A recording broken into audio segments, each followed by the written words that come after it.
Let's talk a little bit about the album, which famously wasn't rushed out after you won X Factor. There is always the danger, and certainly before you won the contest, people always think, people like Steve Brookstein. If I showed you a picture of Steve Brookstein now, do you think you could recognise him? Yeah.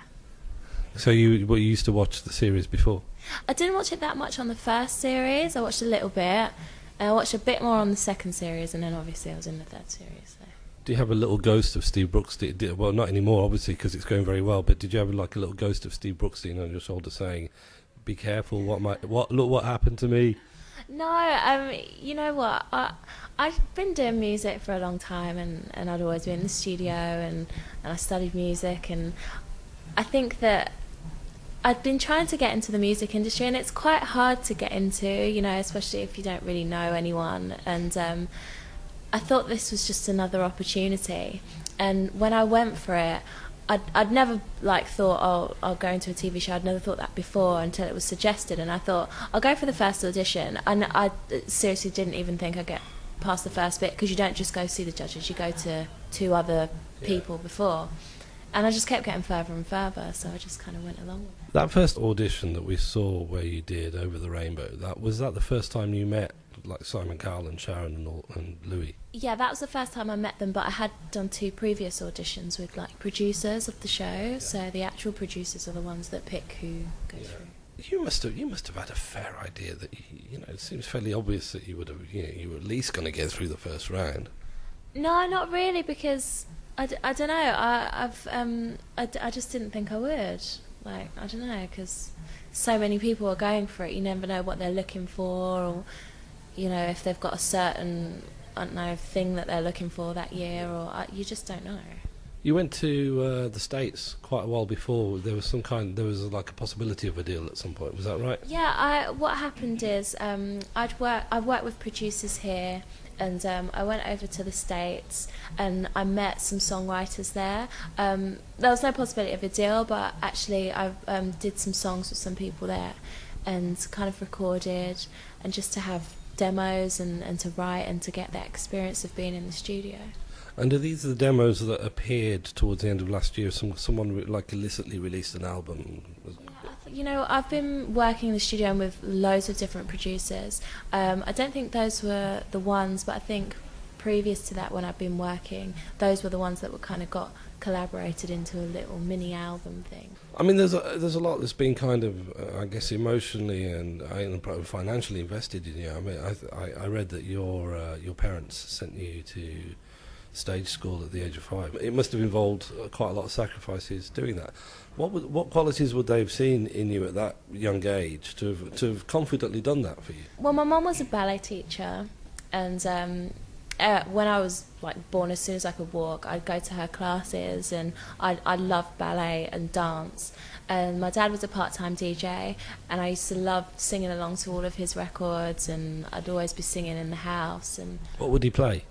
He'd play all the kind of 80s, a lot of Michael Jackson, a lot of Whitney Houston, a lot of Stevie Wonder, Minnie Riperton, and I always used to be singing along to all of them and put on mini shows. And I think that they just thought, if I went to a school where I could actually, if they could nurture that, then it would be a good thing. And so they kind of sent me to a school called Sylvia Young's when I was quite young. And I went there, and I went to also Italia Conte. But obviously the fees are a lot of money, and then there's all of the dance gear and the tap shoes and the ballet shoes and everything just all kind of piled onto each other, and it was too much. Was it always enjoyable, or were there times where it was a bit overwhelming? It was always enjoyable for me, because it's kind of, that's just how I express myself, and I love to go to the classes every day, and I actually really enjoyed going to school and doing my lessons. I mean, I didn't enjoy doing maths and science and all of that, but when it came to the performing arts part, I really kind of loved it. When it became clear that you were going to make an album with Simon, what sort of did he outline for you? What kind of an artist did he see you becoming?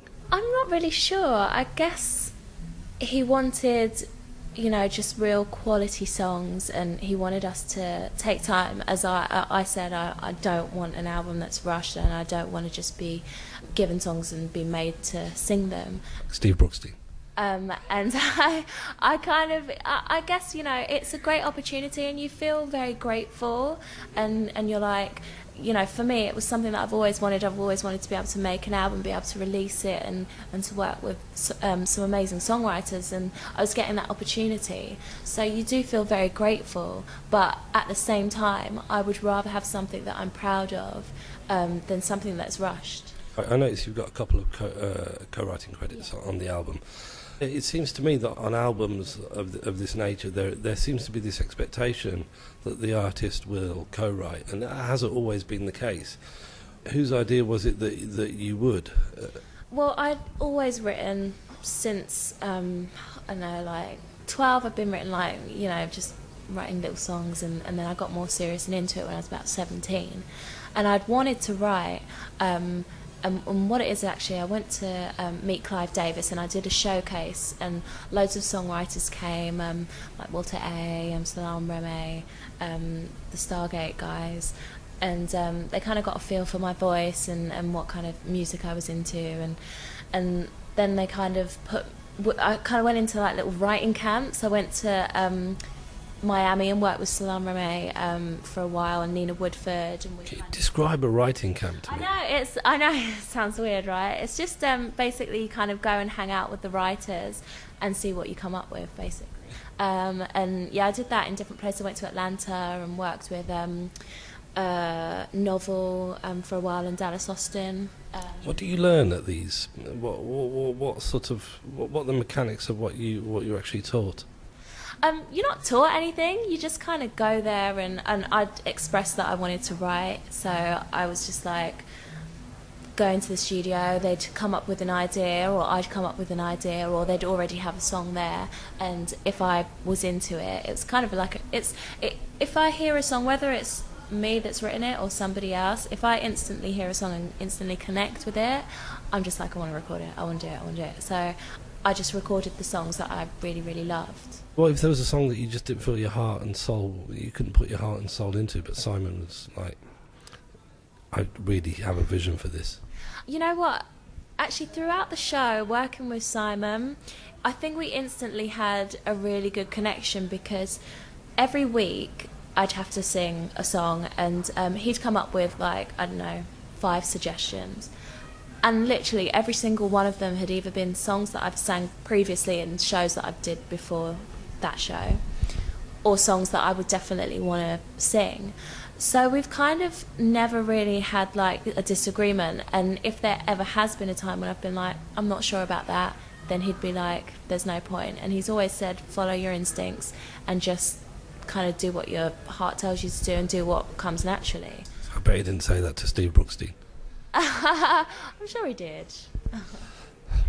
Maybe. What's the deal here with kind of Clive Davis is also involved? Yeah. Who does what here?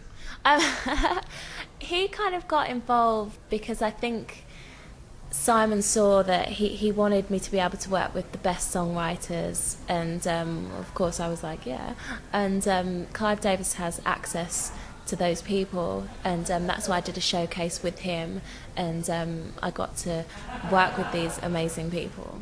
Clive Davis represents a door that is ajar to further kind of other talents that can help you. Clive he has that kind of access to those people, and the respect and the relationships with them. Yeah, it's just kind of another door that was opened. Hey, I just remembered Footprints in the Sand, which is your new single for Sport Relief, is that right? I know, Simon's got a co-writer. This is a first. Yeah. Simon's got a co-writer. What did he do on that song? You know what? He actually came up with the idea of this poem, which I'd read before, and I thought was very beautiful and quite touching.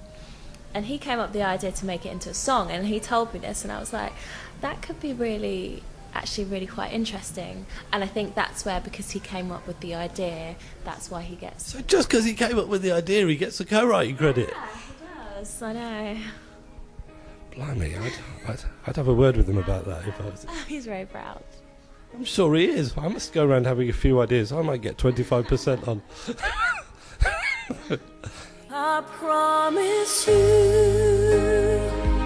I'm always there.